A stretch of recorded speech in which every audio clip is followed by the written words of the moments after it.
Magandang hapon po mga kababayan. Kayo'y nakikinig dito lamang sa Radyo Migrante. Ako po si Waynes, kasama nyo sa kwentuhan at sa pagsaserbisyo sa bayan.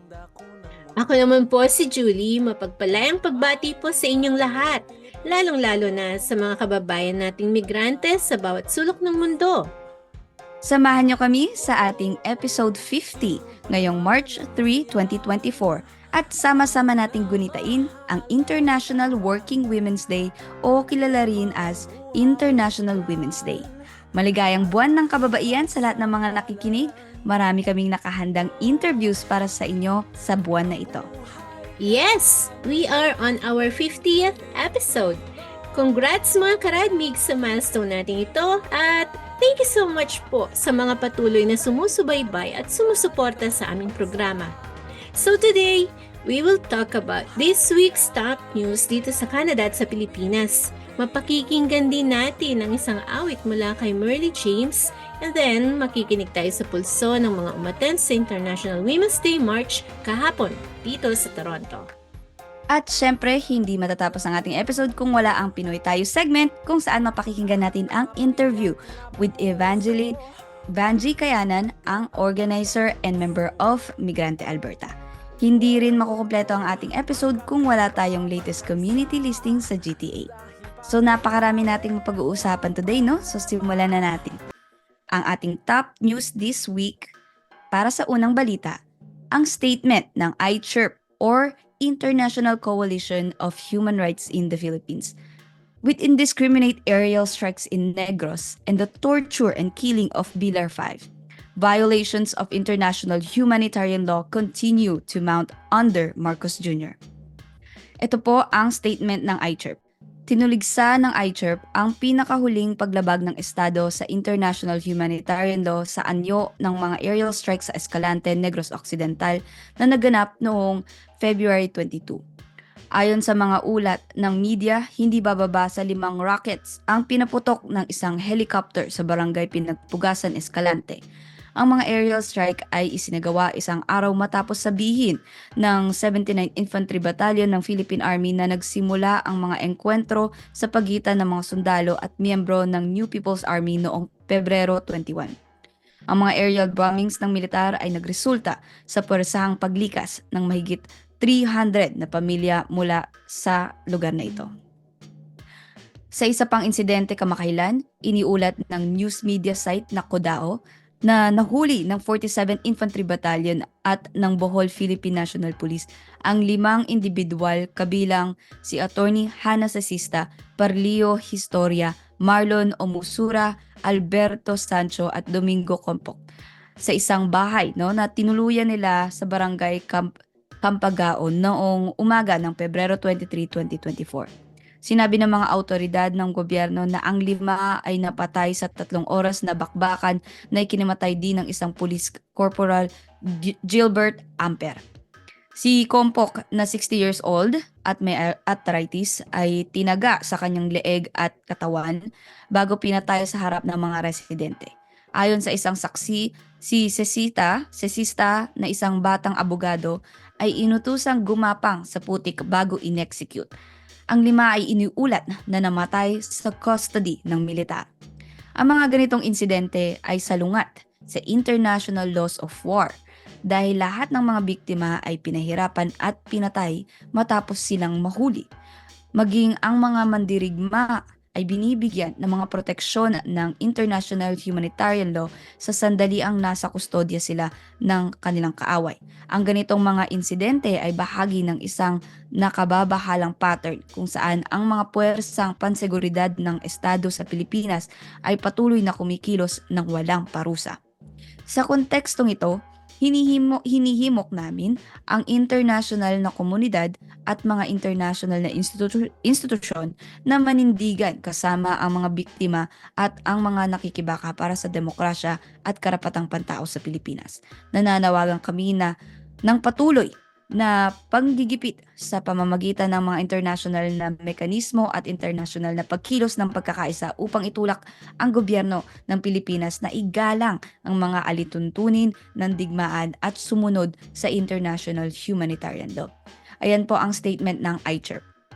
At para sa panglang balita, nagkaroon ng EDSA People Power Commemoration sa iba't ibang panig ng mundo. Sumula dito sa Toronto, nagkaroon ng educational sessions ang Anak Bayan Toronto at Canada-Philippine Solidarity Organization o CPSO patungkol sa EDSA People Power at Charter Change. Nagkaroon din ng online benefit concert na konsyerto anti-chacha na pinuntahan ng mga ating kababayan mula sa iba't ibang panig ng mundo. At sa US naman, nag-launch ng virtual exhibit ang Bayan USA.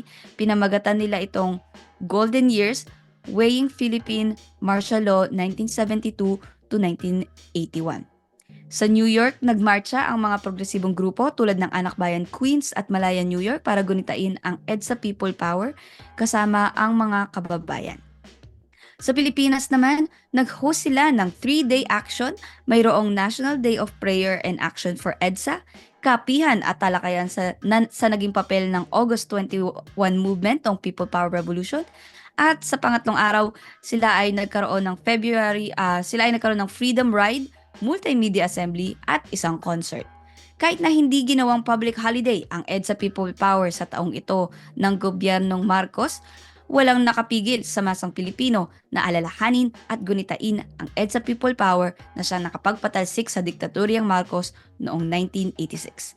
Patuloy po kayong nakikinig sa Radyo Migrante dito sa Toronto's Best Filipino Community Program, Vibe 105. Natunghayan po ninyo ang mga balita at ngayon naman magbalik tanaw tayo sa kasaysayan at kultura ng Pilipinas. At ako po ulit si Julie and welcome to our segment Filipino Word of the Week, where we will share a new word each week from different languages in the Philippines. Did you know that there are approximately 130 Philippine languages as validated by the Komisyon sa Wikang Pilipino? The main languages include Tagalog, Cebuano, Ilocano, Hiligaynon, Waray, Bicolano, and many more. For this week, we bring you the Tagalog term TNT, meaning tago ng tago.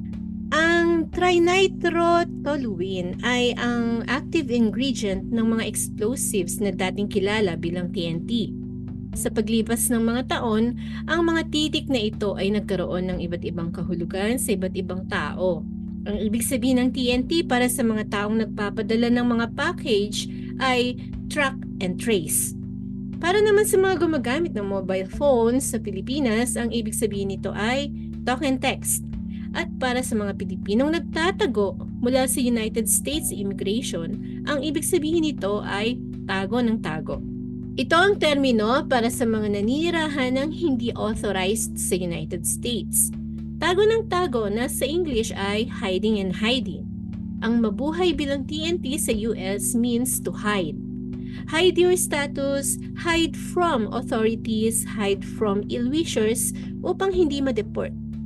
Let's use it in a sentence ways.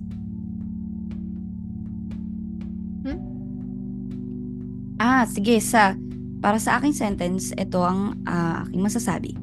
Alam nyo ba na ang ilan sa mga pinakauna at pinakakilalang Filipino TNT sa US ay sina Felipe Agoncillo, Juan Luna at Galacano Apacible? Sila ay mga diplomatic agents ng gobyernong Malolos na ipinadala sa Paris noong 1898 at sa Washington noong 1899 upang mag-lobby para sa layunin ng Pilipinas. Ito yung para sa independence. Sa pagsiklab ng Filipino-American War noong February 4, 1899, ang mga Filipino diplomat ay sinundan ng US Secret Service agents hanggang sa tumakas sila sa Canada at bumalik sa Europa. Paano ba nagiging TNT ang isang Pilipino, no? May iba't ibang rason kung paano sila napupunta sa buhay na TNT o tago ng tago. Ang ilan ay dahil sa overstaying visa o pagpasok na may false documents na kung minsan ay hindi naman sinasadya.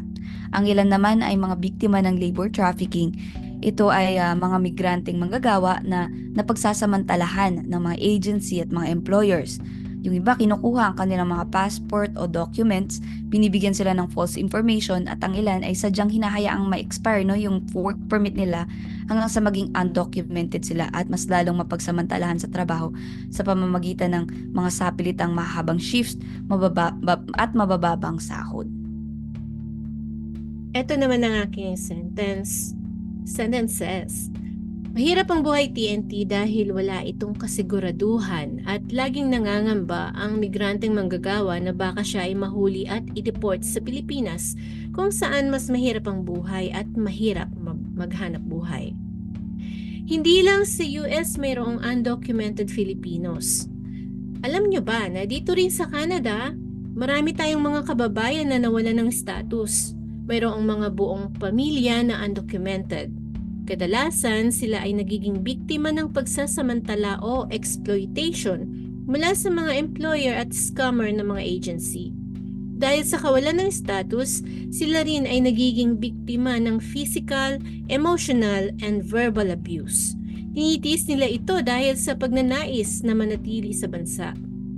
Kaya napaka-importante ng papel ng mga community organizers na tumutulong na ipaalam sa mga kababayan natin kung ano ba ang karapatan ng mga undocumented workers sa Canada. Kahit wala kang status, ikaw pa rin ay may karapatang pantao at karapatan sa paggawa na dapat respetuhin ng mga employer.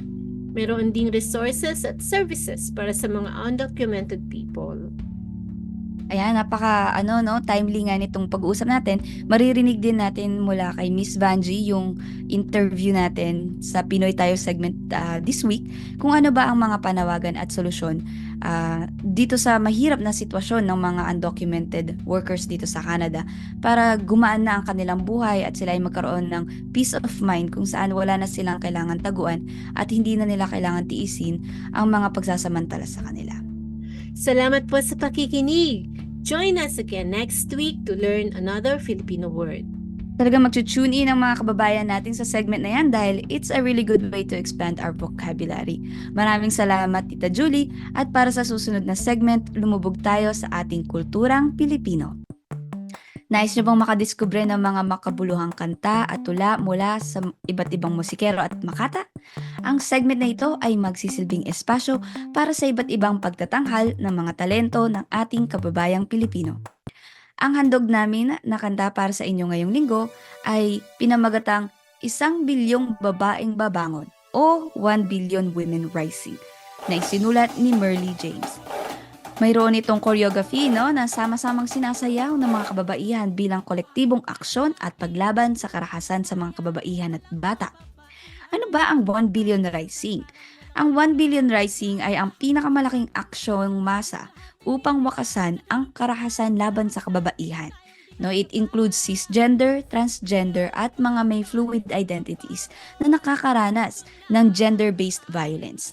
Ang kampanya na inilunsad noong Valentine's Day ng 2012 ay nagsimula bilang isang panawagan sa pagkilos batay sa nakakagulat na statistics na 1 sa 3 kababaihan ang makakaranas ng pambubugbog o panggagahasa. Ang populasyon ng mundo noong 2012 ay 7 billion. So, nakita nila na ang ibig sabihin nito umaabot sa mahigit 1 bilyong babae at kabataan ang nakararanas ng ganitong karahasan. So in this year's 1 Billion Rising campaign in the Philippines, the Associate Justice Joseph Lopez, ang sabi niya ito, "We have to be more aggressive in our fight against gender inequality and discrimination." Ito po ang kantang 1 bilyong babaeng babangon o 1 billion women rising na isinulat ni Merly James. Please enjoy.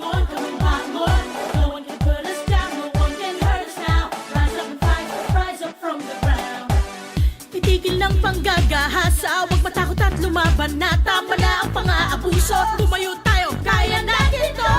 Bilyong babae ang babangon, tayo ang Gabriela ng ating panahon. Bangon, babae, bangon, ito na ang ating panahon. Itaas ang kamay, at tayo'y lalaban ng sabay-sabay. Bawat tindak, bawat galaw, buong kataway sumisigaw.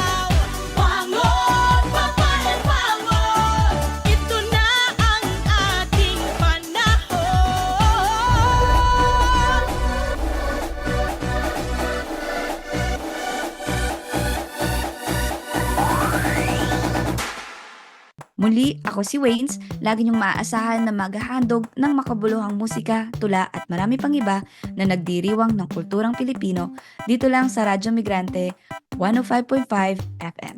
Sa ating po sa segment, pakinggan natin ang mga saloobin ng mga umattend ng International Women's Day March dito sa Toronto. Hello po tita, bakit po mahalaga ang International Women's Day para sa inyo? Kasi ang napupuna ko, ang mga babae, medyo dehado, lalo na sa bayaran.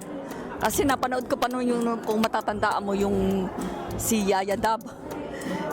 Nalagay pa sa international magazine na sabi nila si Alden Richard, mas mataas daw ang bayad kaysa kay Maine. Sabi ko, bakit pinakailaman pa ito ng ayaw ko nakalimutan ko pero American Hollywood Sabi ko, napuna pa nila yon. Totoo naman ang sinasabi kanya dahil wala talagang parabang hindi na pagpapibigyan ng pansin ng babae. Oo, yun lang. Pero sa ngayon, retired na ako. Kung ano man yung napagdaanan ko, tapos na. I hope naman ngayon magbago na ang lalo na sa atin. Oo. Okay, thank you. Ano pong issue sa atin sa kababaihan ng malapit sa puso nyo?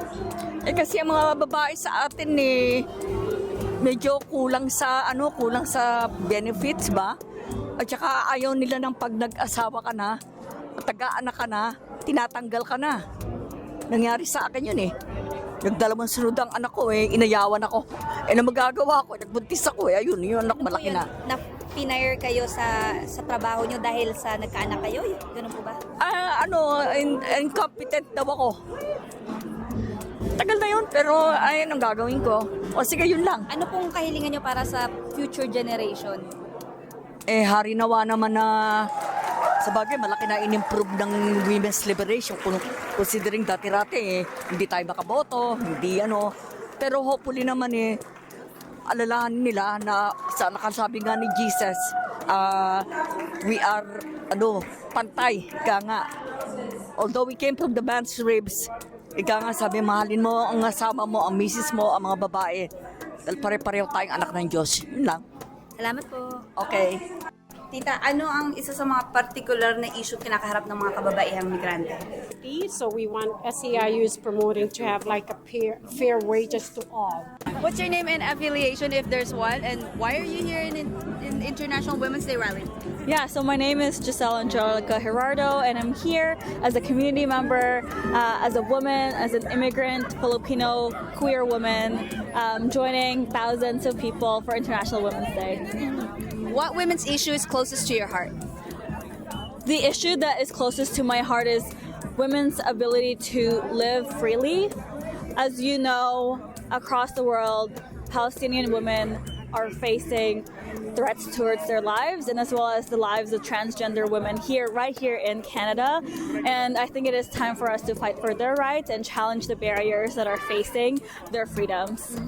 Ano pong mensahe nyo sa mga migrant women na nandito sa Canada na may kinakaharap na struggle at hindi nila alam kung anong pwede nilang gawin? Maghanap tayo ng suporta. Tayong mga babae, tayong mga kapwa babae, dapat magtulungan tayo. I-uplift natin yung sarili natin, i-uplift natin yung mga kasama natin. Suportahan natin ang bawat women's movement, tulungan natin ang bawat isa na makapag-PR, lalo na tayo. Dito wala tayong masyadong pamilya, tayo lang, right? So, maraming organisasyon na pwede kayong salihan para makakuha ng suporta emotionally, community support as well, para na rin malaman mo yung mga rights mo. So kapag meron kang komunidad na sinasalihan, marami kang matututunan, lalo na sa rights, lalo na sa kung ano-ano pa. Yun lang. Maraming salamat po. Maraming salamat sa mga nagbahagi ng kanilang opinyon at karanasan.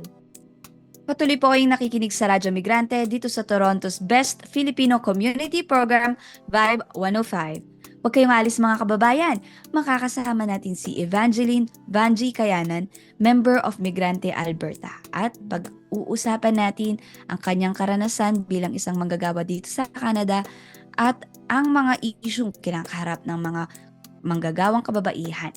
Mapapakinggan po natin yan after the break. Ayan, ako po ang inyong host, si Waynes para sa ating Pinoy Tayo segment o Pinoy Talakayan at Usapan. Dito natin mapakikinggan ang talambuhay ng ating mga kababayan na migrant workers, international students at iba pa. Halina't pakinggan natin ang fresh na perspectives ng ating mga kababayang Pilipino.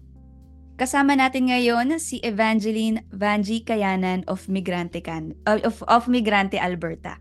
Welcome po sa Radyo Migrante, Miss Vanji. Masaya po kaming makapanayam kayo ngayon.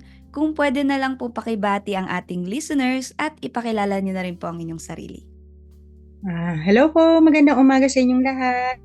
Salamat at nanyayahan niyo akong maimbita ngayon para sa Women's Month. Yeah.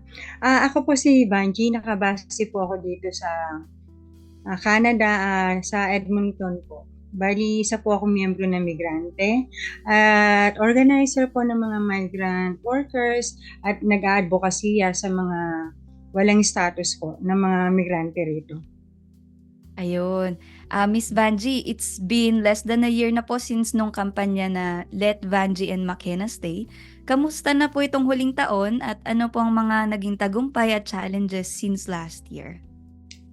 Yung after na ma-okay yung papel natin, actually nung May na-approve yung papel natin. Yun, gusto ko ring kunin yung pagkakataon na ito na magpasalamat sa lahat ng mga tumulong din. Kaya ako na-okay din ang papel ko dahil sa lahat ng tumulong, mga organisasyon, mga komunidad, mga sa iba't ibang parte ng Canada na nag-sign din sa petition, no? Para hindi kami mapauwi ng anak ko. Kaya ito yung pagkakataon na pasalamatan ko rin sila lahat. So, yun, bali, ang kagandahan lang nun, syempre may healthcare access na tayo. Kasi dati noon, for 8 years na wala akong access sa healthcare. So, lahat ng mga check-up mo, may bayad. At the same time, hindi ka na tinatanggap ng clinic kasi paso na yung healthcare mo. At need mong bayaran yung mga previous na check-up mo, yung mga ganon. So far ngayon, yung kay McKenna, continuous yung behavioral development niya. So yun yung kagandahan. Nakaka-access na siya ng mga suporta kung paano natin maging mapanatili yung kalusugan niya, tsaka yung maging aktibo siya bilang bata. Ayan. Ayun, maganda nga pong mga resulta, no, ang kinalabasan. Nabanggit niyo rin po na even before, nung makakuha kayo nung status, advocate na kayo para sa mga migrant workers rin. Meron po bang mga changes or mga recent na events or kampanya ang Migrante Alberta para sa mga iba pang manggagawa? Yung kampanya natin, tuloy-tuloy pa rin siya. Pero, although mahirap, lalo na yung status for all, yung pag-regularize sa mga taong nandito na. Dire-diretso lang yung kampanyang yon, pero since pabago-bago yung administrasyon ng immigration, so nababaliwala yung mga unang kampanya natin. So ngayon nakapokus tayo sa healthcare for all, tsaka sa education for all. Kasi yung healthcare for all, yung sa mga before and after COVID, no, ang daming mga migrant workers dito na sumailalim sa mga depression, sa anxiety, lahat. Hindi sila nakaka-access ng serbisyo sa mga ganon. So tuloy-tuloy pa rin yun, lalo ni mga nanay na mga bata na undocumented, so hindi sila nakaka-access. Ang ginagawa ng Migrante Alberta, nakikipag-ugnayan tayo sa iba't ibang mga nag-advocacy ang mga doktor at mga estudyante ng medical team para mabigyan natin sila ng kaukulang check-up na libre. So, nire-refer natin sila, yung mga non-status na migrant, na makapagpa-check up sila ng libre. Yun. Tapos ngayon, ang ongoing nating campaign din is yung Education for All. Yung Education for All, ang dami natin ngayong mga bata dito na hindi nakaka-access ng edukasyon kasi nakatali sila sa status ng magulang. Dati hindi ganun kahigpit, pero ngayon naghigpit yung gobyerno, yung mga bata rito, inayaan nila makapunta rito kasama ng mga international student, no? Yung mga nanay kasama mga bata, dahil syempre ayaw nilang maiwalay yung mga anak nila sa kanila, hindi nila iniwan sa Pilipinas, sinama nila dito. Ang problema naman dito, hindi sila tinatanggap ng school. Kasi hindi sila citizen or hindi sila PR o hindi na-approve yung study permit ng mga bata. So yun yung pinagtutuunan natin ng pansin ngayon dahil yung mga bata ay naapektuhan. Samantalang education for all, karapatan niya ng bawat isa, lalo na ng mga bata. Pero hindi nabibigay sa kanila ngayon. Dahil nakatali sila sa kung ano yung papel na meron ng magulang nila. So maraming mga klase ng mga nangyayari dito na kailangan pagtuunan ng pansin, especially sa mga kababaihan. Oo nga po, Miss Vanji. Ang interview nga natin po today, i-air siya sa ika-3 ng Marso. At sa buwan ng Marso, alam natin na ito yung Women's Month. Yung mismong araw ng International Working Women's Day or International Women's Day, tumatapat naman sa March 8. So isa po sa mga gusto kong pag-usapan kasama kayo ngayon ay kung ano po ba yung mga alam ninyong mga issue na kinakaharap ng mga kababaihang migranteng manggagawa. Doon sa iba't ibang uri na manggagawa, like for example, yung mga nandito na yung mga may professional back home, di ba? Pagpunta nila dito, hindi nila ma-appreciate yung pinag-aralan nila sa Pinas dahil hindi kinukonsider dito yung kanilang natapos sa kung saan man sila nanggaling, no? Binibigyan sila ng low level lang ng trabaho. Tapos, so may discrimination pa rin. So, yung discrimination sa trabaho, tinitingnan pa rin nila sa uri, kung anong uri ka. So, kung hindi ka puti, hindi nila binibigay ng pantay kung anong nararapat na trabaho para sa iyo. So, doon pa lang ang dami ng discrimination na nangyayari. Tapos, isa pa yung may mga nanay na kasama nila mga bata, no? Hindi sila makapagtrabaho ng tama kasi kailangan nilang bantayan ng kanilang mga magulang. So yung mga ganun. Tapos pag nag-apply ng trabaho, limitado yung oras na kailangan nilang itrabahuhin, which is yung mga ibang employer naman, ayaw naman nila. Ang gusto nila, kailangan available ka anytime. So, yung mga ganung ng kaso na hindi napagbibigyan sa ating mga migrant workers, so dun pa lang, yung hindi pagkakapantay-pantay, sa halip na tulungan natin yung mga kababaihan na may mga anak, hindi tinutulungan. Kung bagkus dinidiscriminate sila sa pagiging gano'n na hindi available ang kanilang oras sa buong araw. So yun. Tsaka yung sa childcare, kasi sa childcare, lalo na kahit gusto mo magtrabaho ng hanggang gabi, hindi ka naman makapagtrabaho dahil wala namang available na childcare na hanggang gabi. So yun. Tapos may bayad pa rin ang childcare, sa halip na libre na lang yun, yung pagtatrabaho mo, ibabayad mo pa para sa magbabantay sa kanilang anak. Yung sa mga walang status ng mga migrante rito na magtatrabaho, sila yung nai-expose sa lahat ng mga, hindi ko lang tamang term yung katiwalian o lahat ng harassment ba. Like for example, nalaman nila na wala kang status, binibigyan ka nila ng trabaho, pero ang bayad mo napakababa. So sa below minimum na ang bayad sa'yo, tapos wala pang protection. Pag nagkasakit ka, hindi ka naman nila pa-hospital o hindi ka naman nila siguro papacheck up. At the same time, hindi bayad ang araw mo kung hindi ka pumasok. At saka kahit na may sakit ka, mapipilitan kang pumasok kasi tatanggalin ka sa trabaho. Kaya yung mga ganun na mga karapatan is nawawala sa kanila. Nagtatrabaho sila na maayos pero yet hindi nabibigay yung tamang pag-aalaga sa kanila. Yan kasi yung survival.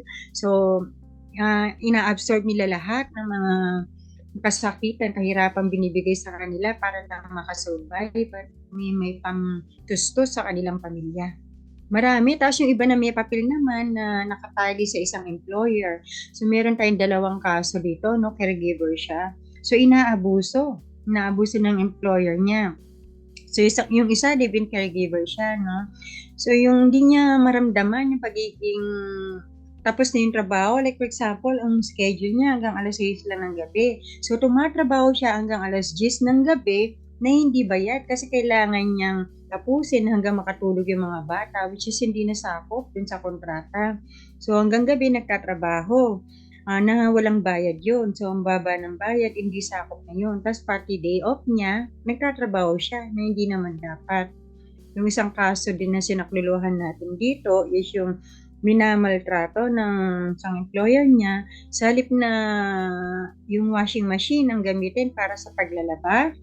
Ang kamay niya pinapagamit ng employer niya para kusutin lahat ng mga damit nila. So kahit mga sugat-sugat na yung mga kamay ng isang Pilipina na caregiver, no? Hindi na niya makaya, so ilang buwan yun. So sinakluluhan natin siya para makaalis dun sa abusado ng employer. So ganun ang mga nangyayari sa mga migrante manggagawa dito, lalo na kung alam nila na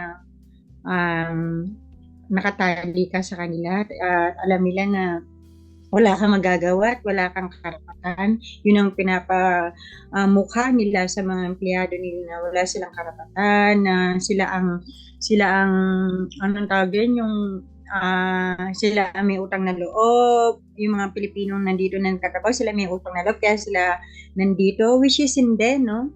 Nandito tayo kasi kinailangan tayo na magtrabaho at hindi yun utang na loob ang pagpunta rito. Bagkus yun ay nakatulong tayo sa ekonomiya ng Canada, pero yung mga employer nila na mga abusado, ang pinapaano sa utak ng mga manggagawa natin, dahil sa kanila kaya tayo nandito at sila ang tumutulong sa atin. So yung mentality na gano'n na kailangan maisiwalat natin na hindi, tayo nandito dahil tinutulungan natin sila. Iba-iba rin po ang dahilan kung bakit naging OFW ang isang migrante. Oo, no? maraming meron- pathway kung paano sila nakapunta rito. May mga caregiver, may Mhm. mga temporary foreign worker. At yung mga temporary foreign worker, caregiver, nakatali sila, no, sa isang employer. At sarado ang bibig nila na magreklamo kasi hindi sila tulad ng mga ibang na may open work permit na madali lang makahanap ng ibang employer. Pero yung mga nakatali sa kontrata, hindi sila agad-agad pwedeng lumipat at hindi sila pwedeng agad makahanap ng ibang trabaho na mangangailangan pa sila ng yung tinatawag na lamia. Mhm. At ang lamia ngayon binibenta ng mga employer na dapat hindi. Kasi dapat sagot ng employer yun. So dahil sa dami ng mga nandito, ng mga migrants, mapa-foreign worker ka, mapa-international student ka, mapa-tourist ka, ang dami na nag-aagawan ngayon ng trabaho. So yun dapat ang tingnan ng gobyerno din. Ang dami niyang hinihikayat na pumunta rito pero walang maibigay na sapat na trabaho at saka lalo na sa housing din. Doon nagkakaproblema. Madaming factors na mga problema kinakaharap ng bawat migrants na pupunta rito. Pag inikayat sila, akala mo ang ganda ng mga liwalas, lahat, ang daming pangako. Pero yung realidad, hindi nila nakikita. Nakikita na lang nila yun pag nandito na. Miss Vanji, ano po ba ang dahilan kung bakit po kayo nagtrabaho sa ibang bansa nung unang-una niyo pong pagluwas? Siyempre, yung pinaka-unang dahilan natin, yung kahirapan sa Pilipinas, di ba? Doon kahit titulado ka, maganda trabaho mo, pero hindi yun sapat para mabuhay mo, yung pamilya mo. Kaya nung nag-open ng pagkakataon na makapunta sa Canada, nung inorian ka, sinabi, Canada, maganda, mapi-PR ka, maganda yung benepisyo para sa mga bata, para sa healthcare, so lahat ng mga yun. So ikaw syempre, gusto mong mabigyan ng magandang buhay ang pamilya mo, so ginrab mo yung pagkakataon na makapunta ka rito para makapagtrabaho na maayos at makapamuhay ng simple lang na may tawid yung pang-araw-araw at makapagbigay ng suporta sa pamilya. Sa Pilipinas, hindi natin makukuha agad-agad yun. Doon sa atin maraming mga diskriminasyon na kahit nakatapos ka na, hirap pa rin makapaghanap ng trabaho. At kung may trabaho ka man, ang dahil mga contractualization, tapos wala tayong mga rights na para sa healthcare din. Kaya yung iba, yung healthcare dito ang nagugustuhan natin, tsaka yung edukasyon para sa mga bata. At dito, maraming tinitiis ang mga migrante, pati na rin sa ibang sulok ng Oo, mundo, oo, sa marami. iba't ibang lugar. Mm. Ano po ba ang mensahe niyo para sa mga kababayan natin na sa parehong sitwasyon na kinaharap niyo po noon na naging undocumented na po dito sa Canada? Siguro ang maipapayo ko lang, doon naiintindihan ko yung sitwasyon, lalo na yung kung wala kang papel, natatakot ka na humingi ng tulong, di ba? Natatakot ka na magtiwala. Siguro humingi lang sila ng tulong sa tamang organisasyon o sa tamang tao, magmasid, makiramdam, at kailangan din makihalubilo kasi hindi natin kakayanin na mag-isa ito. Kailangan natin ng suporta ng bawat isa. Kailangan mong alamin yung komunidad, kung anong pwede mong maitulong o anong pwede nila maitulong sa'yo. Parang ganon. Kasi kung mag-isa ka lang sa laban na ganito, at lalo na nandito tayo sa bansa na wala tayong halos mga kamag-anak, di ba? Yung komunidad na lang at saka yung organisasyon ang makakatulong sa iyo at magiging parang kapamilya mo. So, yun magtanong lang at saka makihalubilo para huwag matakot. Kumbaga kung alamin mo yung mga karapatan mo. So, yun lang. Yun lang naman ang kagandahan sa migrante. Ino-orient natin at saka ino-educate natin yung mga migrants para sa karapatan nila. Ang huling tanong lang po namin ay mayroon po ba kayong mga panawagan para sa Philippine government o sa Canadian government? May consulate na tayo dito sa Calgary, which sana agampanan ang kanilang tungkulin na silipin at alamin yung mga kaso na binabahagi sa kanila. Marami dito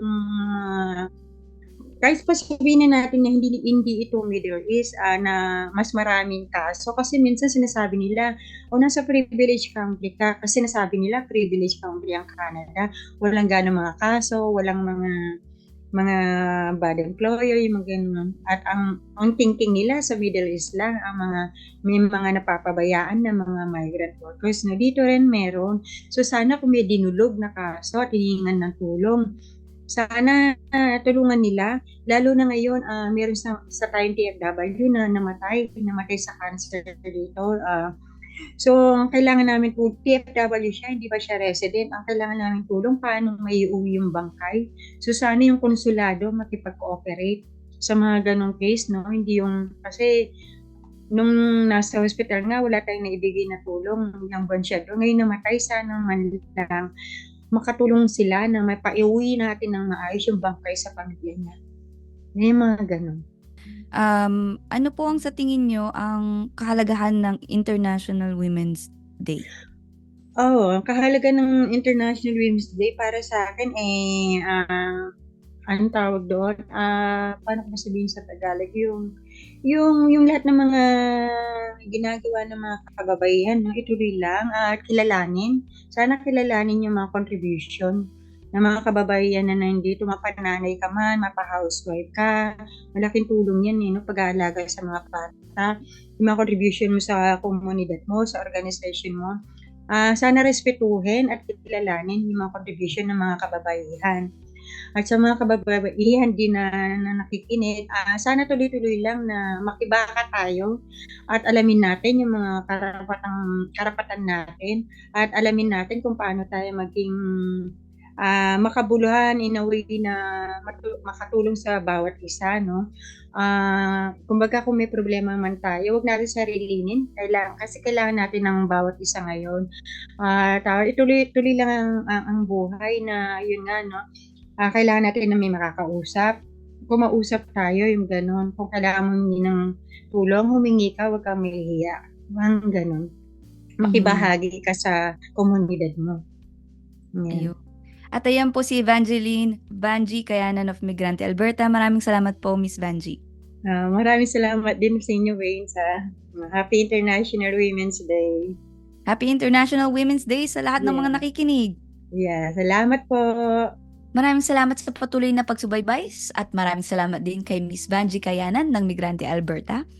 Ito naman ang collective statement from Pinay, Quebec. Why is it important to celebrate International Women's Day? It's important to celebrate International Women's Day to highlight the role that women workers play in today's world.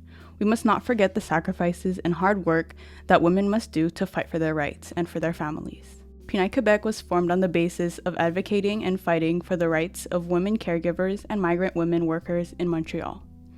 There was a void in helping Filipino and migrant women in the 90s when our organization was established, and a majority of labor coming into the live-in caregiver program were predominantly women, mainly mothers of households looking for better lives for their families. What are the current issues Filipino migrants are facing? Entering through a federal immigration program due to a Canadian labor market shortage puts women workers in precarious conditions in private homes, where they're isolated, open to psychological, verbal, and physical abuse, with overtime hours unpaid, and more. Recruiters also charge migrant workers excessive fees, making it a lucrative business for scam recruiters preying on women migrant workers. Temporary foreign workers, including Filipino migrant workers, face increased challenges in acquiring permanent residency in Canada. They sometimes fall out of status and become undocumented, which we've seen with our clients or Danilo De Leon, chairperson of Migrante Canada. These issues reinforce the need for status for all and to regularize non-status migrants to avoid these precarious conditions. In Quebec, PR is even harder to obtain, so caregivers and workers must leave for other provinces to apply for PR. And for our last question, what changes would you like to see for migrant women? We'd like to look towards the economic and political conditions in the Philippines, and would like to see the Philippine government develop jobs and employment for the Philippine population rather than catering to foreign employers. More development means less Filipinos being forced to migrate for jobs, which puts women migrant workers in precarious situations. Once they are abroad in countries like Canada, they should have equal access to services regardless of status. They arrive with temporary status that opens up the exploitation from employers who make threats of deportation and more. And currently, workers who come on closed work permits are limited to one employer, which restricts the freedom and mobility of caregivers to look for other employers quickly if relations with employers are difficult. We'd also like to see more funding for organizations that cater to migrants' issues, especially for women. Nakikinig kayo dito lamang sa Radyo Migrante ng Vibe 105.5 FM. At syempre, to stay updated sa happenings sa ating community, narito ang mga event at announcement. Ang second session ng education series na Right to Resist, facilitated by International League of People's Struggle or ILPS, ay gaganapin sa March 7, Thursday ng 6 p.m. Libre po ang admission dito. Mag-register lang sa bit.ly/ILPSMAR7. At mula sa March 16 hanggang 17, magkakaroon ng Migrant Spring Rallies all across the country, organized by Migrant Rights Network o MRN. Sa Toronto, mayroong rally sa March 16 at 12 p.m. sa Christie Pitts Park. Visit migrantrights.ca closer to the date for more details. And lastly, magkakaroon po ng book launching ng librong Mandaragat, an anthology of Filipino-Canadian writing, 2nd edition. Ito ay gaganapin sa Ben McNally Bookstore sa March 20 from 6 to 8 p.m. Interesado ba kayo na maging bahagi ng Radyo Migrante? Halina't sumali sa Radyo Migrante Collective. There are open positions for new researchers, scriptwriters, co-hosts, editors, and social media coordinators. And to learn more from our past and future episodes, just check us out on Instagram, Facebook, YouTube, and Spotify. Isulat nyo lang ang Radyo Migrante Toronto sa search bar. At dito nagtatapos ang isa na namang makabuluhang episode ng Radyo Migrante. Ipagpapatuloy natin ito next week kung saan pag-uusapan natin ang papel ng kababaihan sa kolektibong paglaban para sa kalayaan mula sa karahasan at eksploitasyon. Muli, sana po ay marami kayong natutunan sa isang oras na pinagsaluhan natin. Please be kind to yourself and enjoy the rest of your day. Padayon mga karadmig para sa progresibong politika at pagbabago at Happy International Women's Day sa lahat ng kababaihan. Sa tulong ng mga kababayan natin na bumubuo ng Radyo Migrante, kay Evangeline Vanji Kayanan, kay Carl Ramirez para sa kanyang kantang Migranteng Pilipino, at higit sa lahat sa inyo pong mga nakikinig sa Radyo Migrante tuwing linggo mula 1:00 hanggang 2:00 ng hapon. Maraming salamat po. Hanggang sa susunod mga kababayan, uli, Mabuhay po kayo at mabuhay ang bayang Pilipinas! Pilipino, walang hindi magagawa kung magkakaisa ang migranteng Pilipino. Saan mang dako ng